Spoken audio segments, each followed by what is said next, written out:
thank you, the youth. It was an amazing inspiration to have youth in a room full of leaders. I'm sure even if they don't have a lot of experience, they bring incredible perspective. I think that really helps for a forum like this to learn and to grow. As we are, running behind, I would like to take this opportunity to introduce the India's Equality Moonshot session, hosted by US-India Partnership Forum, and it is my immense honor and delight to invite Dr. Mukesh Aghi, who has been a force behind US-India partnership, bringing a strong partnership between both the countries, but also a very strong advocate for gender equality, has been helping us in many different ways. Welcome on stage. Thank you.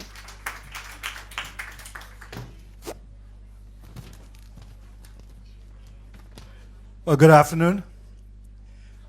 We do have a very engaging session and a list of very good panelists with me as we move forward. You have to understand India as a country with 1.4 billion people is the largest country in the world from population perspective. But more important is it has had longest running prime minister has been an Indian, women.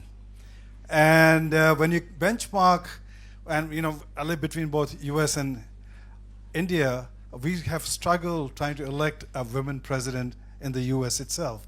But I think more important is equality moonshot. It's not just on a political basis, it's on a business basis, it's on a social basis. So I do have three prominent speakers. I have Roshi, Nadar, Malhotra, chairperson of HCL. HCL basically, she manages 220,000 people, employee base itself. Roshi, and doing roughly, yes, there you go. Those are limitation of saris. Let me also invite Kelly. Kelly is the vice chairman of Visa. And by the way, both are on my board at the USISPF representing women. And we do have a very eminent board, so it's good to have two very eminent women there. And then let me also invite Neeti, Mehta, Shukla. Neeti, please. Okay, here you go. Well, thank you very much. I know we have time constraint, and I am going to be very, very fast in some of the questions. And I know Roshi has also another meeting with the ministers. I just want to make sure you get there on time. And so why don't we do this is, let's have opening remarks, and then we get into Q&A session, and I'll bring in the audience also from that perspective. So Roshi, over to you. I was just looking at a few data points, and it's phenomenal to see that today almost 800 million Indians are digitally connected, and that wasn't the case a while back. However, of that, only about 20 to 30 million women are in digital-first businesses. So there's a big gap there, and that's something that we have to work on. I also think that in India, what really drives our GDP is family businesses and the small and medium enterprises. And representation of women in both of those, cohorts for the country, there's much to be done. But I think that the way the country is connected today, it's much more of a leveling field than it was before. The kind of access to capital and startups and the ability for women to leverage that is much higher than it was before. It's hard, and as the topic is moonshot, it's going to take a lot more, but we're on the right path. I'm a eternal optimist, so we have to look at what can become and not what was. Thank you, Roshni. And I have to say that among the largest Indian IT company, she is the only female chairperson and CEO driving the growth. And I'll come back to you as to what you're doing there.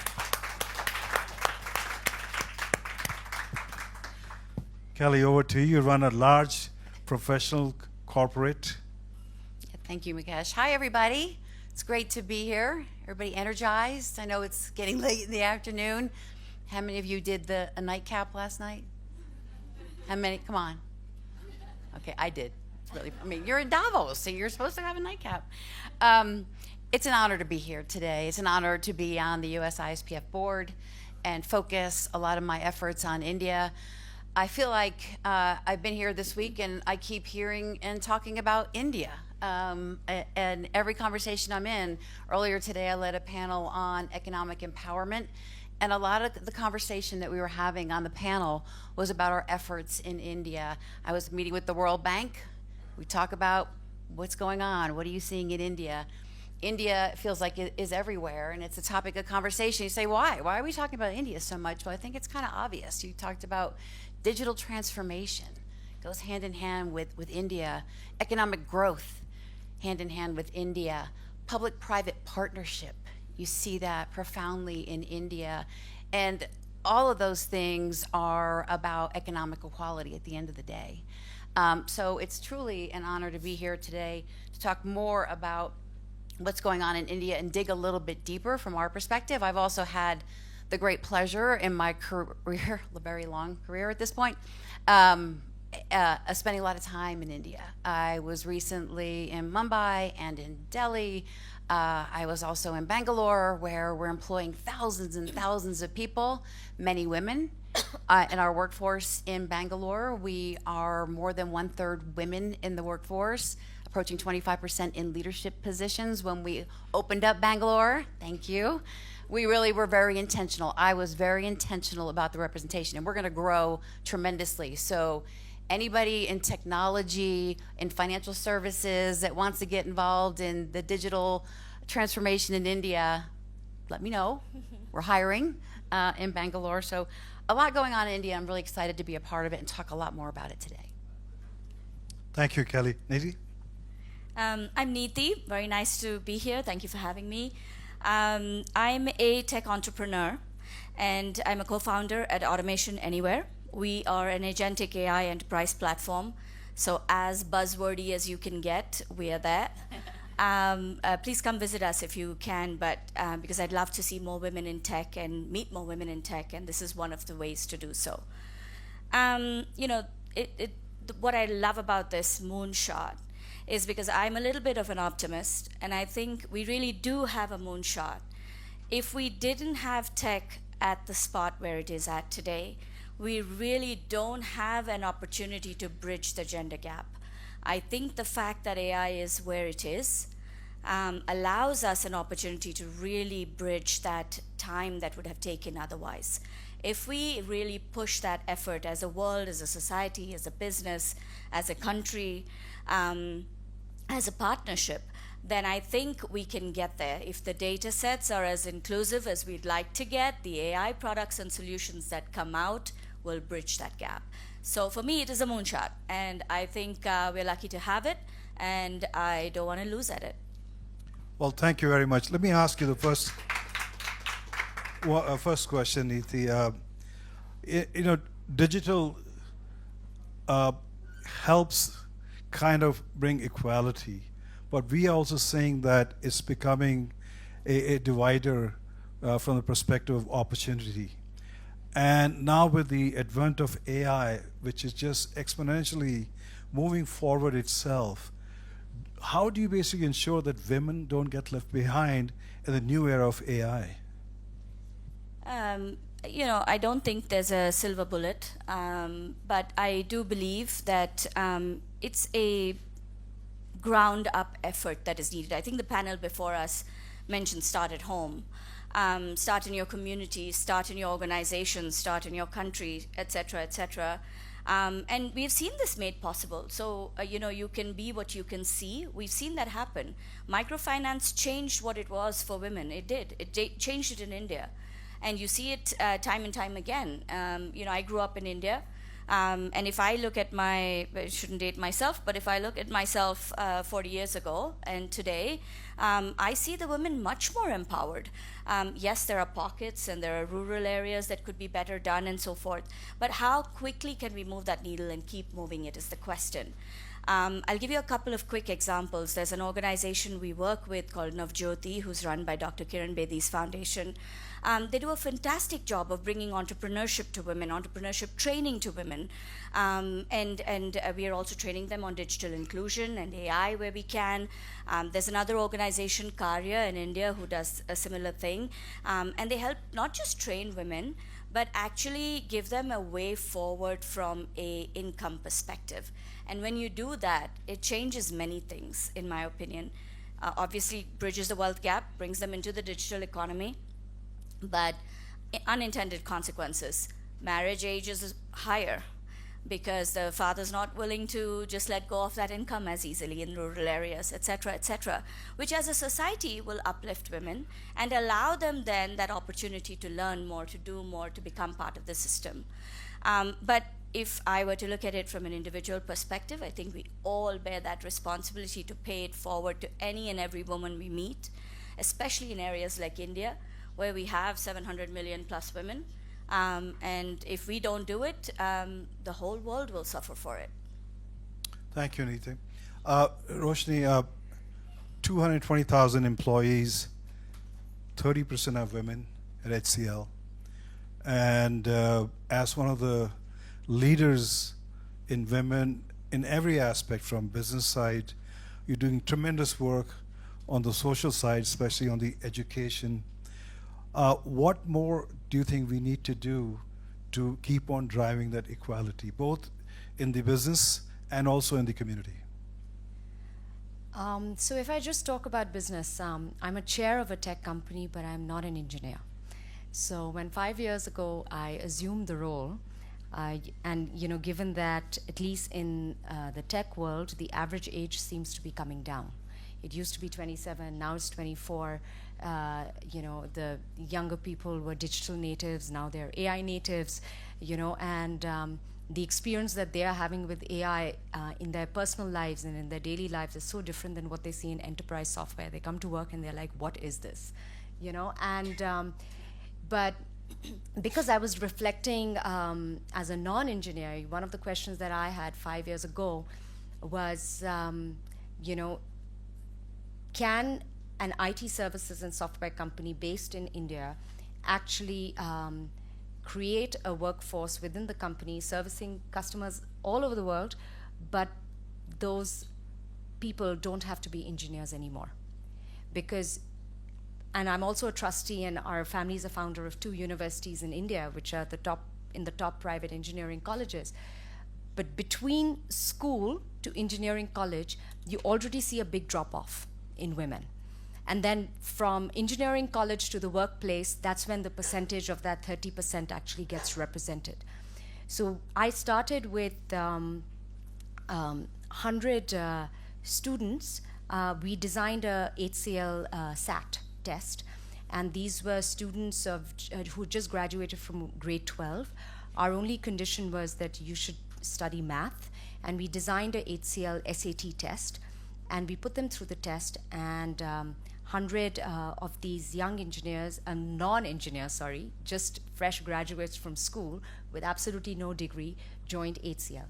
And what was beautiful was that 50% of those were just young girls, because there was just no barrier of engineering, no barrier of STEM. And we put them through a training of 6 to 9 months. And after 5 years, today that number in our 220,000 is 10,000. And 5,000 of those are just young girls who are not STEM. And they're not young girls now, they're young women. And we've tied up with a few universities, including our own. So on Saturday and Sunday, they pursue their degrees. And it's not a BTech degree. It could be a BSc degree. It could be any degree. And Monday to Friday, they're working at HCLTech. They start earning a salary as soon as they turn 18 and they join. In 6 to 9 months, they're ready to deliver to our customers. And they're with us 6 to 7 years. The attrition in that cohort is the shortest, is the least, and it's 50-50%. So my aspiration, at least in the business in HCL, is that over the next, a few years, if even 50% of the new recruits that HCL hires can be this cohort, I call them tech Bs, which are not engineers, we can push the envelope of getting more women into the workplace because we've removed a bias, which was STEM. Yeah. Kelly, you have been going back and forth to India, and you have seen in the U.S., especially in the entrepreneurship, women are really coming forward.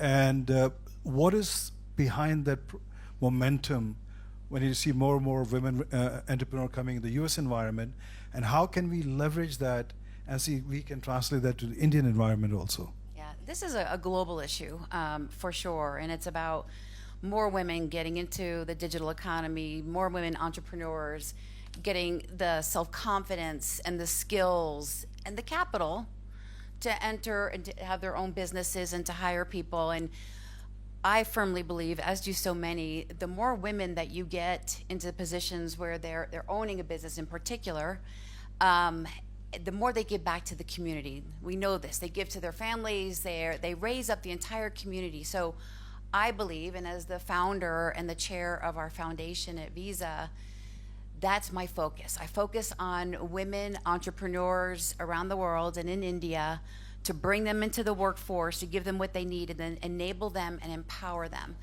Now, in India specifically, and I could talk a lot about the US, but in India specifically, it's a wonderful place because of the digital public infrastructure.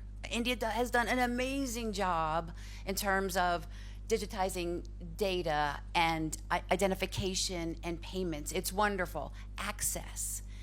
The Indians are accessing digital payments across the country. It's fabulous. Get a bank account for the first time. It's your entree into the world of economic growth.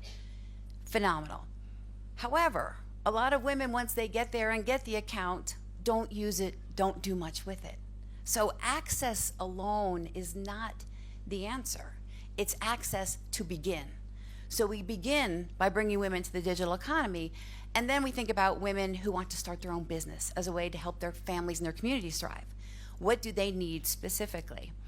Women get a very small percentage of venture capital investment, 0.2%. 0.2%. A lot of reasons I could talk to you about why that is and why we need to change it. In India, it's a little bit better, 0.3%.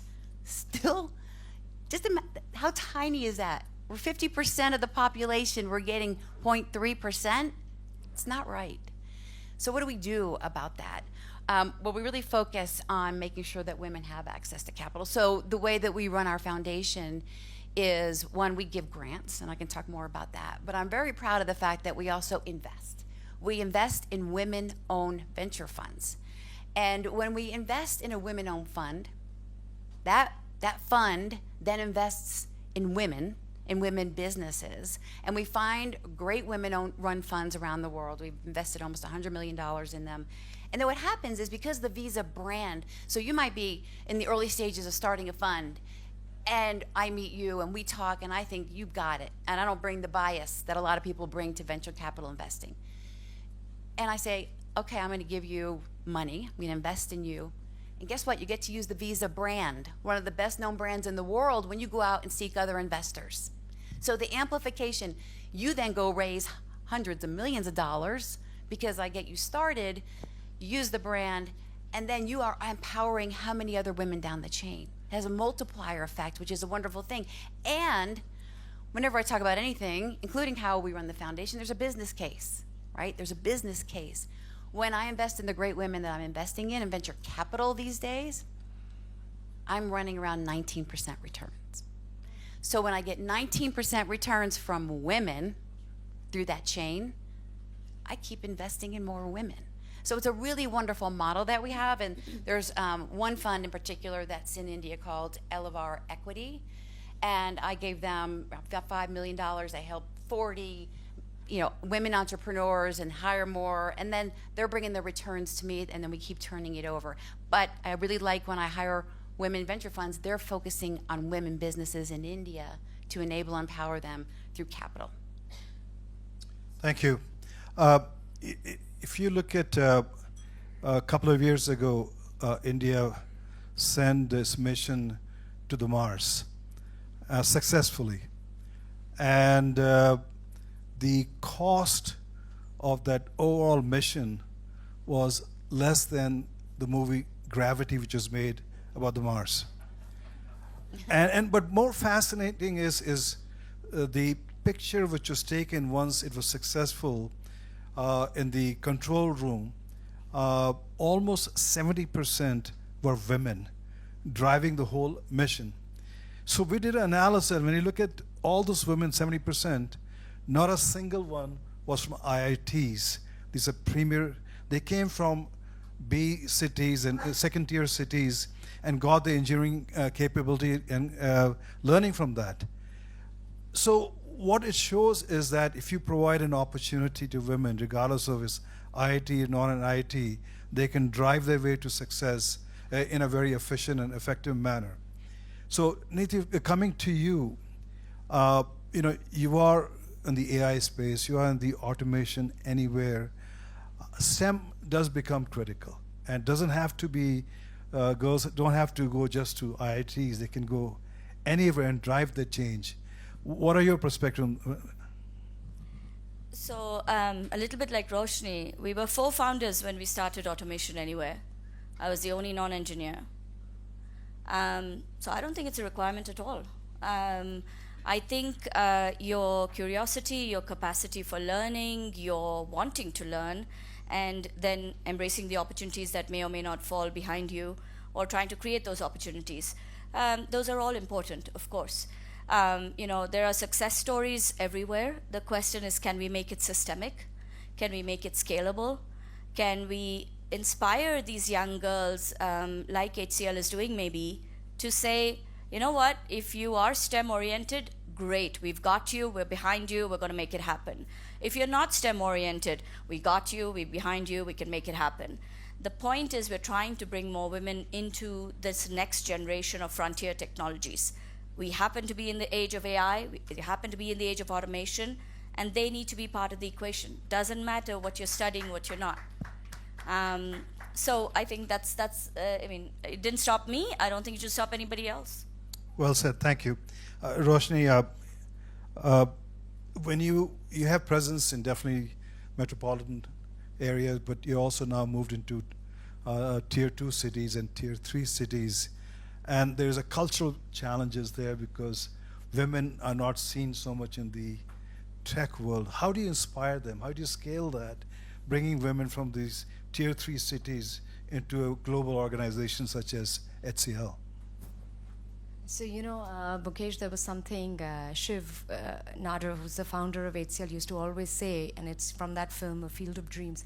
He said, if you build it, they will come. So I remember, he retired 5 years ago, but about 10 years ago, everybody was growing in Bangalore and Chennai and Noida and Hyderabad, which is where all IT or anything to do with tech grows. And he, at that time, he told us that, why don't you just go and open in tier 2 locations? So I said, what kind of locations? And he's like, where you would not expect tech talent. So I was like, so which city? And he said, Lucknow. I was like, Lucknow? And, and it's amazing that in India, to not only have a first mover advantage, but to have an only mover advantage. And today we're in Lucknow and we're 15,000. And it's a campus. And over there, Mukesh, it's amazing because there's no other company. I mean, they've got Medanta and then they've got other industries. But because there's no other tech company, over there, our ratios of women is higher, and many are from IIT Kanpur, many might be from Banaras Hind, they're from good universities. They live closer to home, it's safer, and they can do night shifts, traffic is less, quality of life, it's not as buzzing as a Delhi city, but culturally, it presents itself with unique opportunities. So today now we've got 4 campuses. We've got Vijayawada, we've got Lucknow, we've got Madurai, and we've got Nagpur. And all of these are anywhere between 8,000 to 15,000. Our ratios of women are better, and in generally, even the attendance, even though there was work from home, but people like coming to work. So culturally, you get up in the morning and you go to work, and these small towns have these certain nuances, which, I mean, a Bangalore and a Hyderabad is like California, and so I think the thing with India is I think you need to go there. It's otherwise you're not going to be able to experience some of that local flavor. Right. And probably the attrition is lower also. Yes, and that's where our Tech B numbers are the highest as well. Interesting.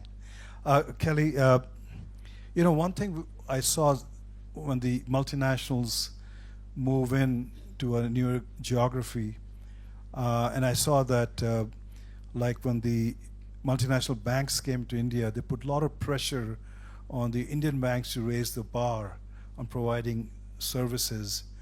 And when a lot of US companies moved in, they set the standards on hiring of women, transparency, governance.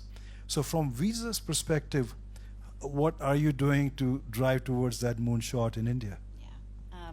Thank you, Mukesh. And mental note, Lucknow. Lucknow. I've been there. It's fabulous. And that's the first place I ever went and actually did like Bollywood dancing. I was taught that, and it was yeah, it was very, very fun. I wonder I like going to India so much. But being a large multinational and working in India, it's an important responsibility that you have when you come into a country. Respect the culture, but drive what you bring to the party, what you're good at, you bring to the community, and you really do focus on that. So, for us, having great partnerships with the government, what I talked about earlier, public-private partnership, as we think about the good that we can do in the community and uplift. And for us, Indian citizens being in the digital economy is a very good thing. I work for Visa. We don't like cash. Same thing with the Indian government. We don't like cash, and so there's a better way. So when we come into the country, we think about what benefits we can bring, and what Visa is great at is driving trust. Visa is great at cybersecurity. We spent $11 billion in the past couple of years investing in cybersecurity. We avoided $40 billion worth of fraud in the payments ecosystem last year. This is what we're good at, and so this is what we bring when we think about different ways of paying and be paid. What can we bring? When it comes to our workforce, and we think about, and I think about this, I'm also the head of HR, and bringing in the capabilities. And I love how you talked about it earlier, because we're also running similar programs, and they're very successful, particularly with women who may have gotten a degree in something different, women who may have even pursued a different career. I have a woman we have a program where it's like, you want to change, you want to go into coding or something in the tech world. I have a woman, she was a pharmacist. She went to school to become a pharmacist, and she's like, you know what, pharmacy is not the future, but I don't want to go back to college. Visa, you have a program, you bring me in, you pay me, and we are great at cybersecurity. We're great at software engineering. We're great at, and I am a firm believer as well that you don't have to have that formalized education. We all need to come away from that past where, when I went to school, it was like, you get to school and you get a degree in finance, or I happen to be a lawyer, you go get, you like lawyers, right? I love them. Okay, just Very saying. important. I don't always tell people that, by the way, but A good lawyer and a good doctor.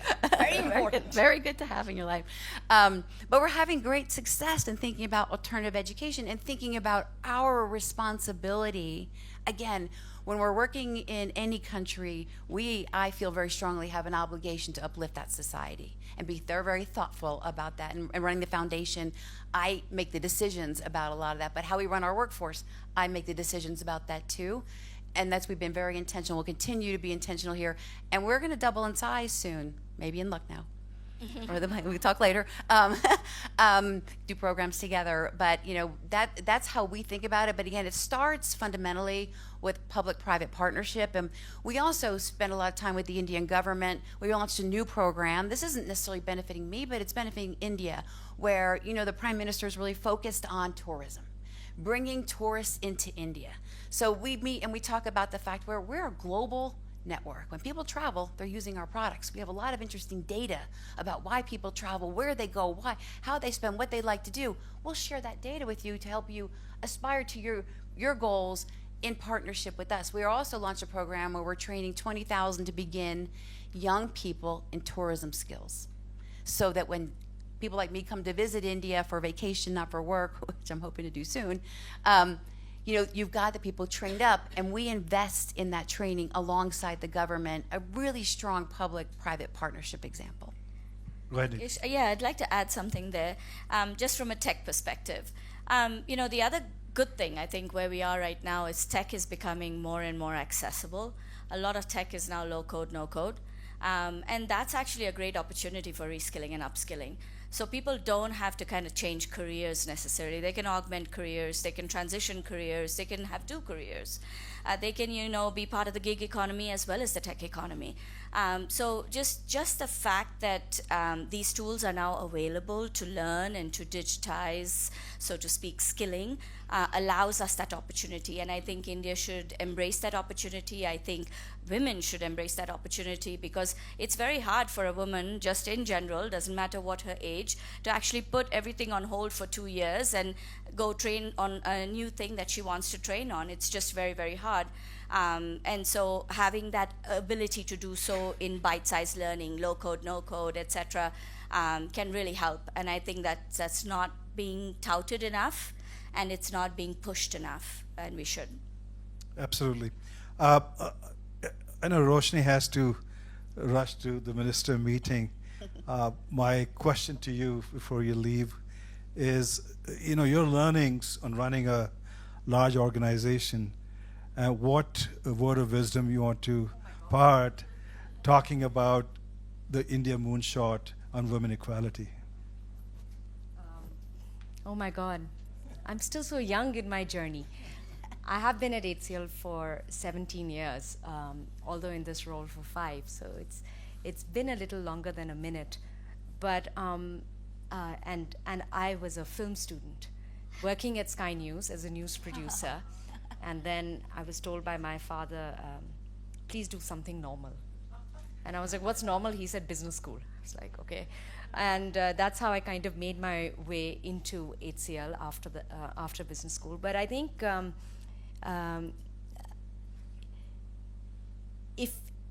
if you're in the room, you're already there. It's really important. I'm always in a room. I'm often always the only one, not only by gender, but also by age. And I get asked the age question a lot more than the gender. Oh my God, you're so young, more than the, so I think it's just, if you're in the room, you're there. You've earned yourself to be there. That's well said, Roshni. Well, thank you.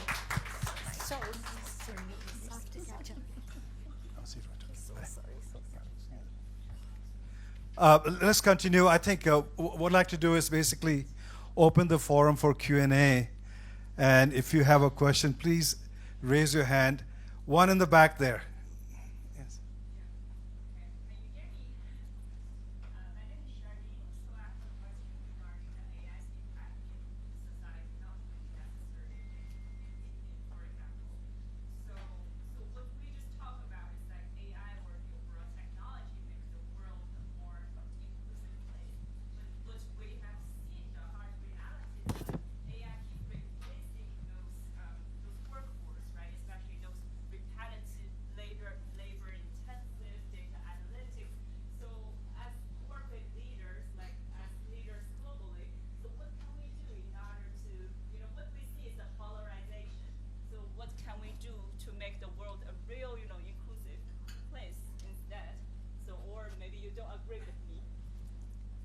I can take a little bit of it.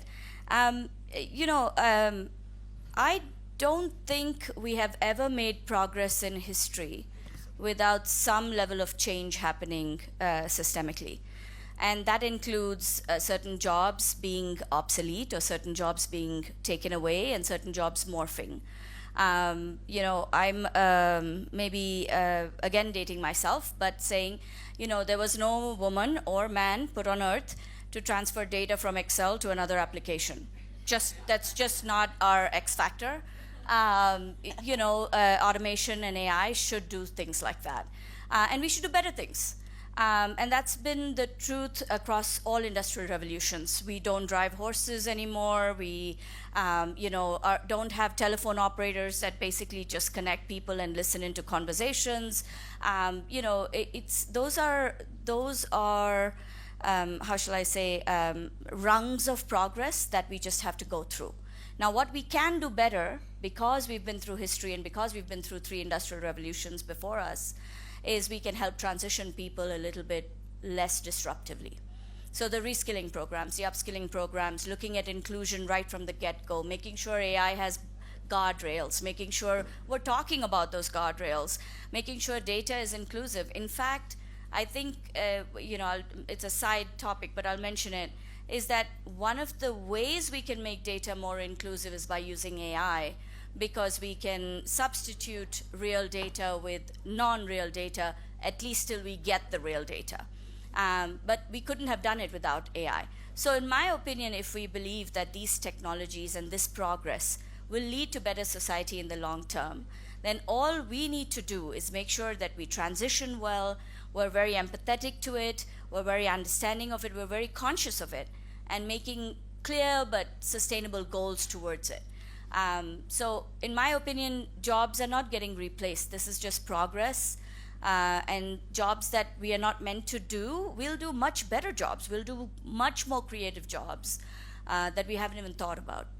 And who do you think would be, whose job it is to help smooth the transfer? Is it a government regulator or everyday people or corporates? Who do you think should bear the responsibilities? It's our world. It's every one of us. Okay, thank you. Thank you. Agree. Yes, ma'am. By the time you get the microphone, let me ask Kelly a follow-up question. I talked to you about how international companies raise the bar, bring in more governance, transparency. You're learning from India to take it back to Visa International in the US.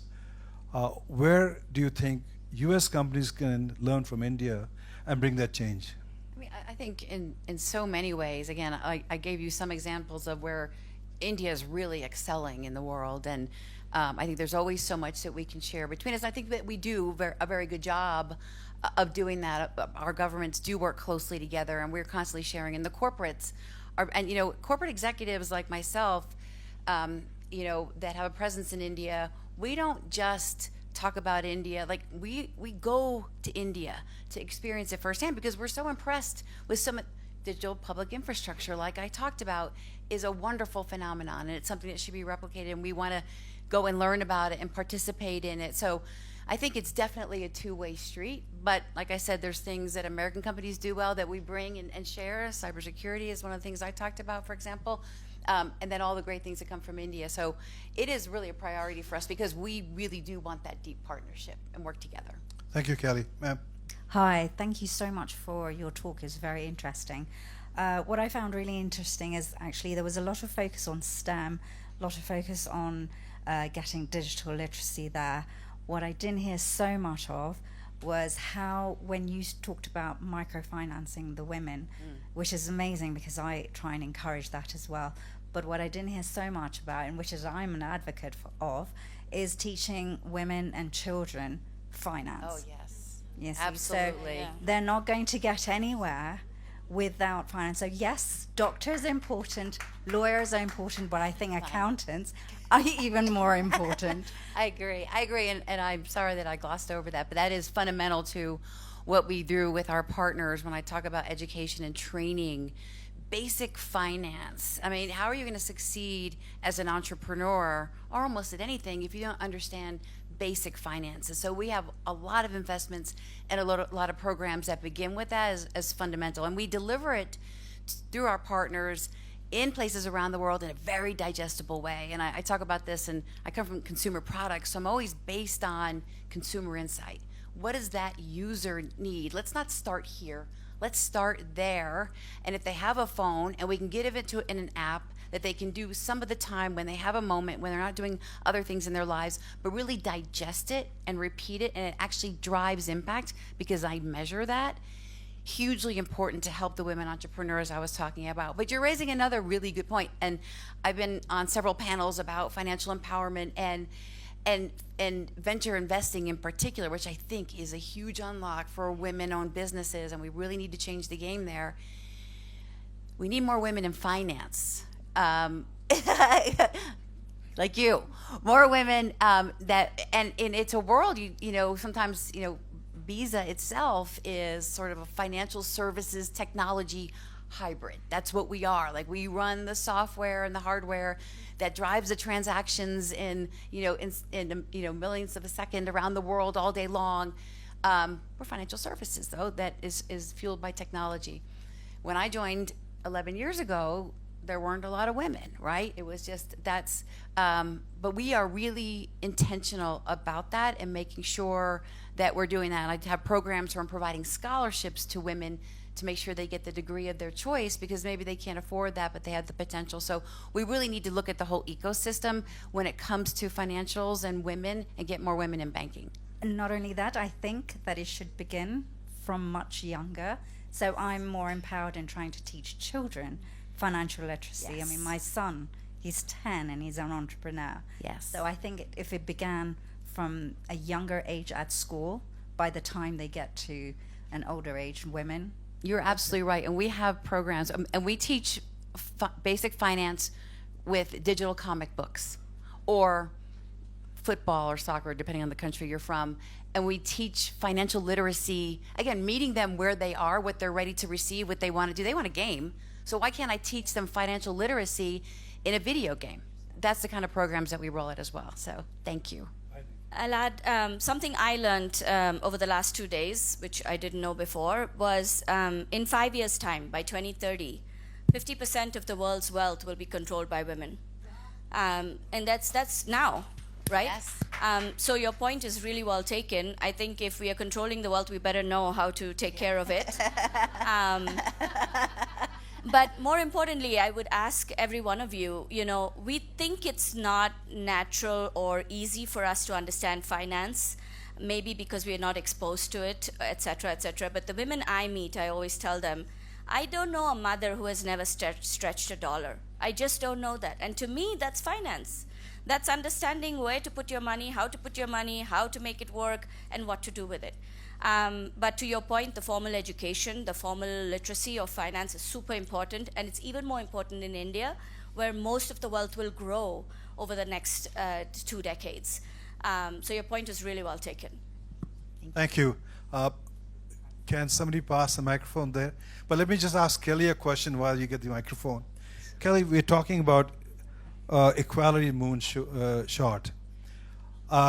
When you look at India, I'm now talking from a political leadership perspective. You have a country's president who's a woman. India's Speaker of the House once was a woman. The opposition leader was a woman.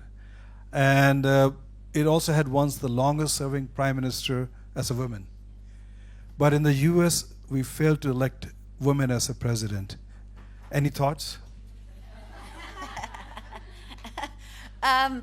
You know, I think there are a lot of women in government in the United States, and a lot of very prestigious positions as well. And we will keep striving for the presidency. It's just a matter of time. And but I feel very good about representation of women in high levels of government and business. Now, we still have a ways to go. We have a ways to go around the world for sure.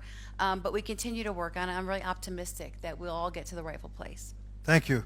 Ma'am, there's a question. Hi, Mukesh. Thanks so much for accepting. It's not so much a question, but can I make 2 public service announcements, 2 PSAs? Number one, again, we are actually launching, so for the ladies here and gentlemen who want to collaborate, there's a program on digital financial literacy that we will be announcing through our foundation on March 8th. So you get a sneak preview. And the second public service announcement is, we have yesterday announced, with Kelly on the panel, we announced the launch of the first of its kind Women in Investing Fellowship that the venture fund that I run is going to be sponsoring. So again, in large part because of funding made available by CGEF, which is very generously supported by Visa. So I wanted all of you to know that there are these programs. If you want to, I'm here. Thank you. Thank you. Well, please reach out to her. Neeti, a question for you. Entrepreneur, building a company, in a cutting-edge technology environment, dealing with large companies where the decision maker tends to be mainly male. And how do you manage the risk management there? Because a lot of the time decisions are made not on functionality, not on price, but I want to de-risk myself in this decision. And typically they would go to a known brand like IBM or HP. You are an upcoming brand. How do you manage that? One, you have a kick-ass product, but you know, it is tough. Sometimes, you know, I think Roshi mentioned, I'm sure you went through it as well, Kelly. You're the only woman in the room many times. I mean, I think each one of you has probably been there. I think it's not to let that get in your head or let it be the reason.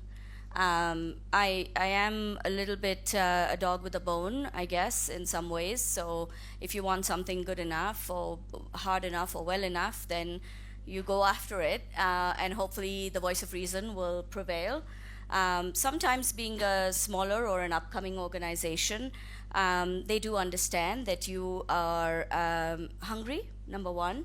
Number two, again, in many cases, we are a product that is, for example, in Automation Anywhere's case, with the AI and automation, a lot of agentic AI is based on their own platform. So, for example, you know, the big, I won't name names, but the big organizations will have agentic AI that works for them. Automation Anywhere is application agnostic. So there are certain things like that that you can really bring to the table as a up-and-coming technology. That is a huge differentiator, and it's a big advantage for every business that uses it. One way that I often talk to male leaders or female leaders in a way is to say, you know, you want to choose a technology that will serve your organization well, and nothing else should matter. And just look at that, and that's the way you go forward, right? So in our case, our application will work with any software that you have. It'll work with any software that you will get 5 years from now, and it'll work with any software that you had from a legacy. So just that in itself is a differentiator and is a way to, for the business to understand the value that we bring, of course. You know, we are only an agentic AI process automation platform, and we're not diversified, so that gives us a specialization and learning and understanding that we bring to the table. But don't let it get, no matter what you're selling or what your company is doing, don't let it get in the way of what they are thinking. It's what you're thinking that matters. And how do you manage perception? Because if a male leader goes aggressively, is seen differently than a female leader goes in the same manner.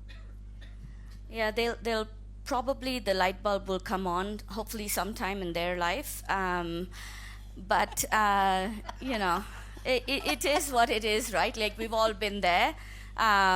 You know, unfortunately the biases are there. I think, again, I'm an optimist. In the last 10 years, so when I started Automation Anywhere, we started in 2003. It's 21 years. And if I look at the first 5 years and I look at the last 5 years, I think the climate has improved. It has changed.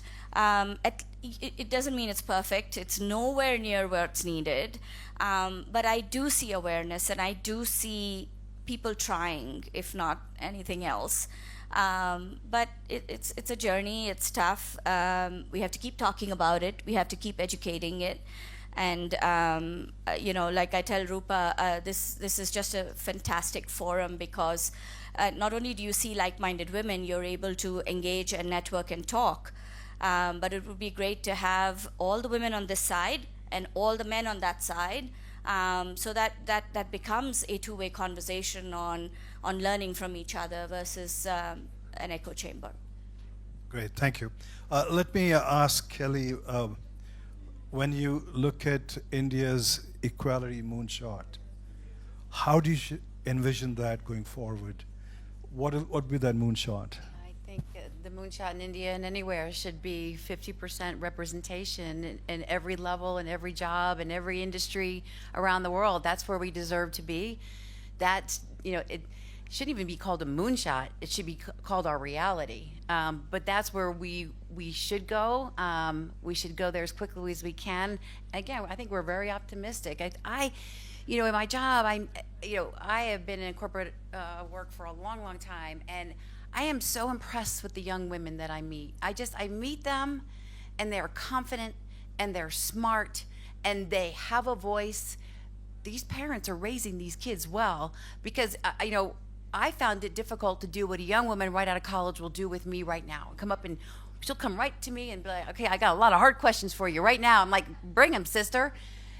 Things are changing. And I think, as I sit here, it gives me great confidence that as women find their voice and women support women, that it's just a matter of time before we're in the leadership positions that we deserve, and we're well on our way.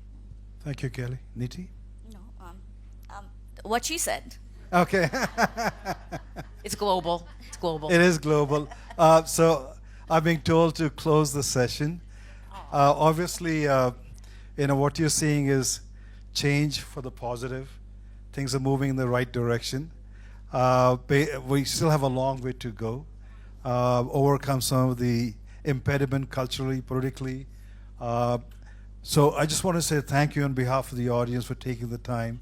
We value your feedback and comments. Once again, thank you, and a round of applause for the panelists here.